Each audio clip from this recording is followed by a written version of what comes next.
Hey, it's Lulu, Queen of Hustles. I ask that you subscribe, like, comment, and share on this channel. This channel, we talk about life, we talk about side hustles, we talk about world news, we talk about spiritual stuff, we talk about toxic relationships, we talk about a plethora of things. I did do a video earlier about just some tips and tricks concerning Uber and left. And then this was something that was on my mind last night. I did not get to it. It's kind of on the fence about it, but like they say, you make your decisions, then God have his decisions. He decides to do what he wants to do. So my neighbors over there. But I want to talk real quick. I ain't gonna say I'm gonna keep you long, but I'm keep you long enough. About generational curses. I was gonna do this tomorrow because I'd already did the Uber, and then some say, no, you need to go and talk about it. So we're gonna talk about it. You know those things to where, you know how you talk to some people or you dealing with certain families, and it seemed like they always have some kind of sickness or something just always going on.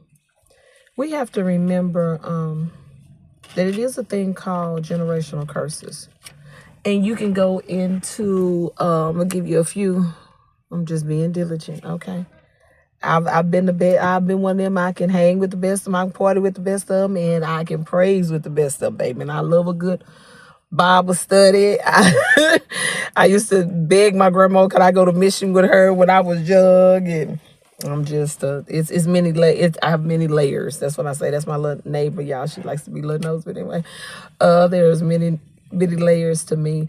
I was talking to somebody yesterday, and we were just talking about some different things. And I thought about generational curses. And, you know, the Bible speaks about generational curses. I'm going to give you a few scriptures here because I did look some stuff up. Exodus 34:17, Numbers 14:18, Deuteronomy 5:9, and then 2 Samuel 13, 2 Samuel 13, in Genesis 37:18 through 36. That's when Joseph's brothers betray him, you know, and they had plotted to kill him. And then we all know the story, how they ended up, you know, Joseph ended up saving him even after he went to prison and everything. You know, he was the ones that, you know, brought his family out of dire straits, the poverty that they were living in, for they had to, you know, reap that. It's like when you see those families, and I ain't got no perfect family. Lord knows I don't. We all got our issues. Everybody got their own stuff. We all got our own stuff.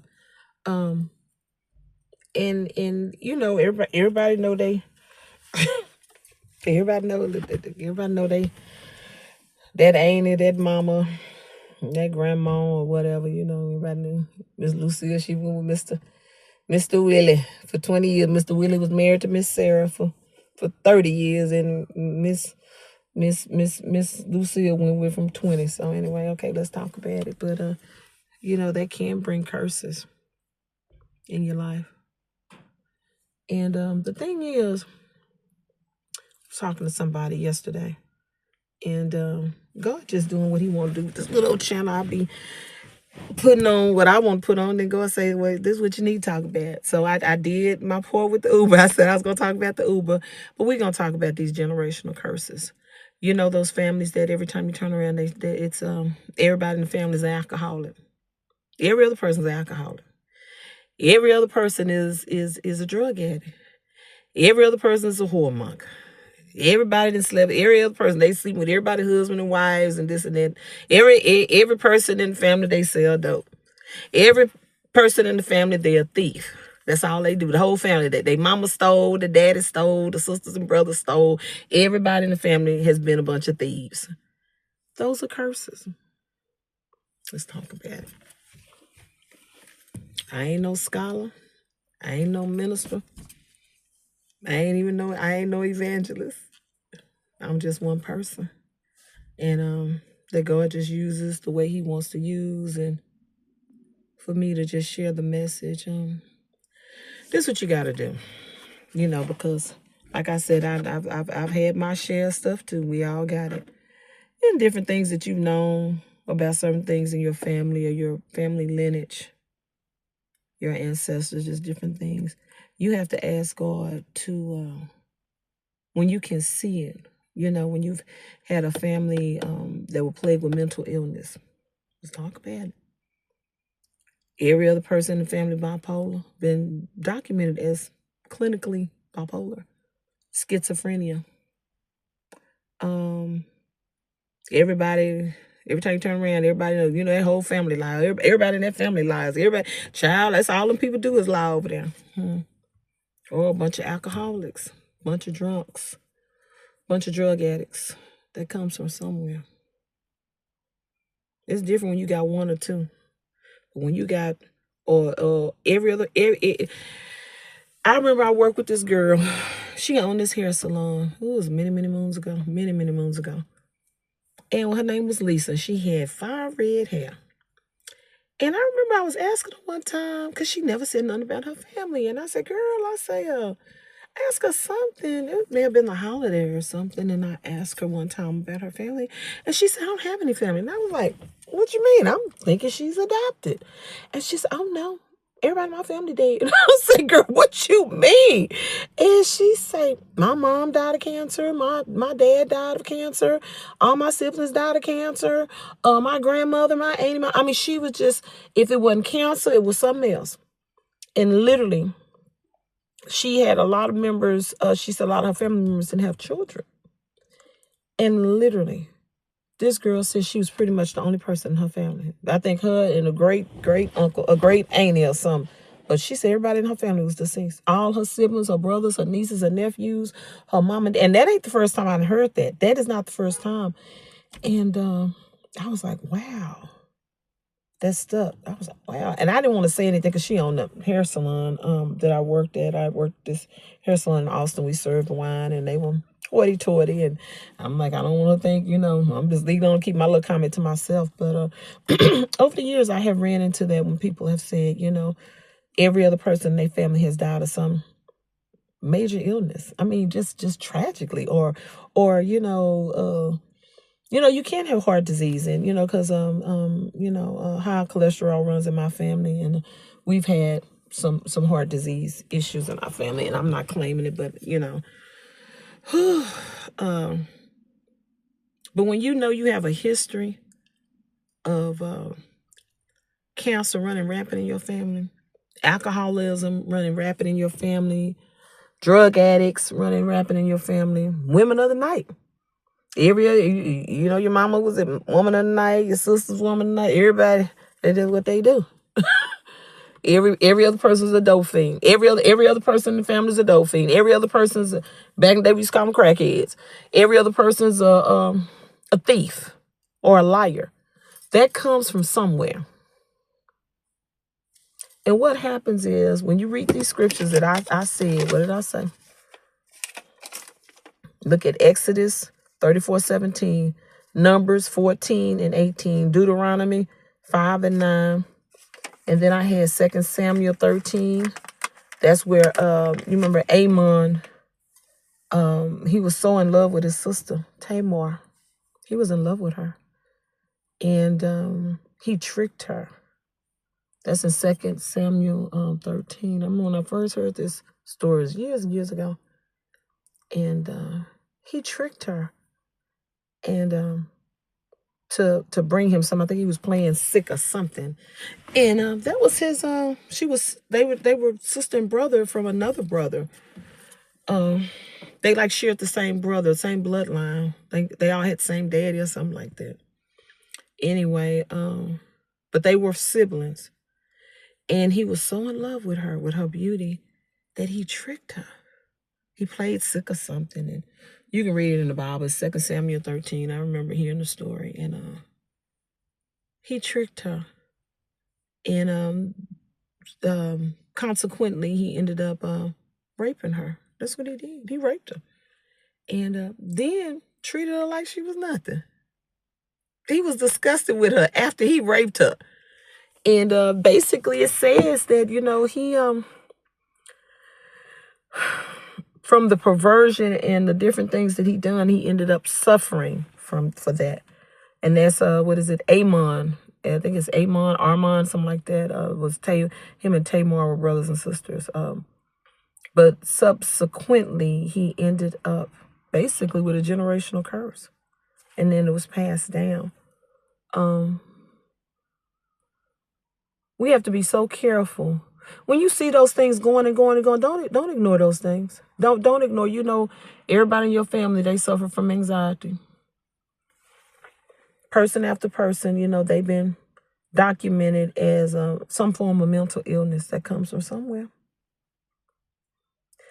And I done said all that. I keep saying the same thing, but basically what I'm saying, when you start noticing those things, that's when you have to ask God, God, let it stop with me. I'm telling you, whether you know, because, you know, I had some hiccups and stuff in my own family at times, you know. I don't have to call no names out or nothing, but to where I could see patterns. I said, oh, God, I said, and I would say, I said, God, don't let me have to suffer for that. You know, when you be hearing people be talking about, remember what your great auntie used to do, or your great uncle, or your great great grandma, and your great great. You know, we laugh about it, we kiki kaka, but somebody gonna have to carry that. Kiki kaka, all you want to. Somebody gonna have to carry it, and that's when you got to say, you know your family, you know your family, and you have to ask God, God, forgive them. Forgive them, and God, don't let that pass down. You know, especially when you start seeing one by one, just crazy stuff, brain tumors, back cancer, neck cancer, stomach cancer.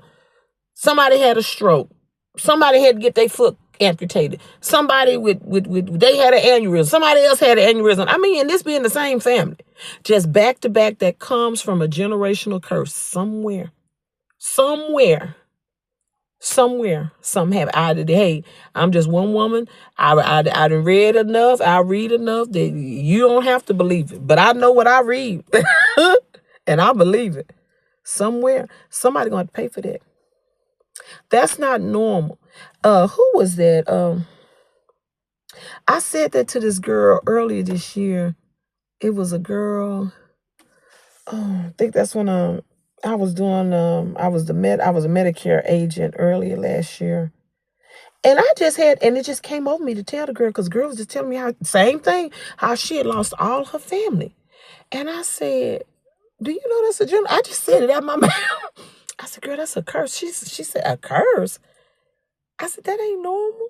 I said, how is it you lost your whole family like that? Your whole family. Same thing, because you be surprised you get talking to people and they just start going one by one. And I mean, be just crazy stuff, you know, such had their foot cut off, such, whatever, had an aneurysm, such, had a heart attack, such, was 20 years old, and they had a such. I mean, it just goes and goes and goes. That comes from somewhere. Please don't take offense. What you need to take offense to, you need to ask God to deliver. God, if it's a curse on my family, I ask you to deliver that. And, you know, it can get a little sketchy when it comes to the drugs and the alcohol. You can stand on it. You can stand on it and say, God, you know, you pray for the alcoholism to not just keep running rampant in your family. You pray for the drug addiction not to keep running rampant in your family. But the thing is, you pray all day. You can pray all day. You pray for you. You can pray for your family. But at the same time, you know, God gonna give you the desire. You can be praying all day for somebody to stop drinking. You know, just stop being a drunk. But if that's what they love, that's just what they love. You can pray all day about the drug abuse, and then they say, well, I'm getting high, I ain't hurt nobody. This is what I want to do. You can pray all day. But if that's not their desire, that's not their will, it's gonna be what it's gonna be. But you can definitely pray for yourself. Don't let me be affected with it, God. Lord, I don't want to be a drunk. I don't be alcohol. I don't want to be, Lord, if I had this curse in my family, Lord, let it stop with me and mine. Let it stop. But let it, and like I said, but you can't pray against people's will, especially when it comes to addictions. Addictions is that's a whole, I ain't telling you what I heard. I lived all kind of stuff. That's a whole different type of thing. You can tell people all day, but that's what they want to do. That's what they gonna do. But far as this health, the health challenges, and to where it's just like it's abnormal. It's just so much. It's just you after a while, you like, okay, you got 10 siblings and everybody in there got diabetes and cancer and legs cut off and arms cut off and toes cut. Hey, something going on. And I tried my best to find the scripture. I cannot find the scripture. If I find it, I'll mention it. It was about to where I think it was where two brothers had plotted. They had killed an innocent man or somebody. I tried my best to find it. And it was to where they were cursed with a curse. And it said that they will have running, leaking sores and on canes and walkers. I remember reading it. I can't find it. And it'll come to me though. But it says your generations would be cursed with a curse. It was something where they had plotted and killed an innocent man and then lied and said they didn't kill him or something. But it's in the Bible. But if I run up on it, I definitely will mention it at a later time. But it says in there that that your family would be cursed. And my phone gonna try to go dead. Your family would be cursed with a curse. I'm just turning my car on and charge my phone. And before it go off, if it go let's see, will I catch it? Because I showed this up and wait. Yeah, because it's pretty low. How low can you? It's pretty low. How low can you go? Hey, how low can you go? Hey. Anyway, it's low. But anyway, on another note, like I was saying, I tried to find the scripture. Couldn't find it. I couldn't find it. I'm going to have to try to look for it again. But it was where they were cursed with a curse. And it said even your generations to come will be cursed with a curse. You will have runny eyes and leaking sores. And make sure my phone charging. And family members will be on canes and walkers. I remember reading that. I'm going to try to find it. I'm going to try to see if I can find it. But I remember, and I was like, wow. It might be in my other Bible. I know I had a big Bible I used to write in all the time. It might be in that Bible.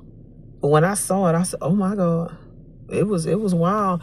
But it basically talked about from what these two brothers had done. And it said generations and generations to come will be cursed with a curse. So you know your family, you know your situation, you know your dynamics. And if you have an ongoing issue of certain things that, where it's just like y'all getting y'all more than fair share, you might want to ask God to, hey, God, break that curse on my family. Break that curse. It can't hurt. What can it hurt? It ain't gonna hurt nothing. And just ask God to deliver. And sometimes, when you praying for a family, if your family want to change, just ask God to change. God, don't let it. Lord, just make sure to break the curse with I ain't got to be affected. I don't want to be affected with that. You know what I mean? Because some people ain't gonna believe. Some people gonna doubt. Some people like, what you talking about? But if you wanted to stop with you, ask God to deliver. Ask God. This was a message was supposed to be for yesterday. I did my little Uber thing, and then which God has showed me that he wanted me to talk about. And I was like, oh, God, I'm talking about it tomorrow. That's what I said. I'm talking about it tomorrow, but I know I'm going to get busy when we start back to school. I got to get on my little morning schedule. Baby, when I tell you we didn't have a good stanky old good time the last 2 weeks for the Christmas break. Baby, I left no stone unturned, honey. When I tell you I had a good time, I ain't going to lie, baby. I had a wonderful Christmas break. I really, really did, really and truly. But anyway, thank y'all for listening to me ramble on. Please subscribe, like, share, comment. I thank you for the ones that have been supporting and watching and viewing. My analytics are starting to grow. I can see it. I was like, wow, because you got a different dash where you go and you look and you can see your engagements, your analytics. Even if people don't like it, it's still showing if people are watching and stuff, and it's starting to grow.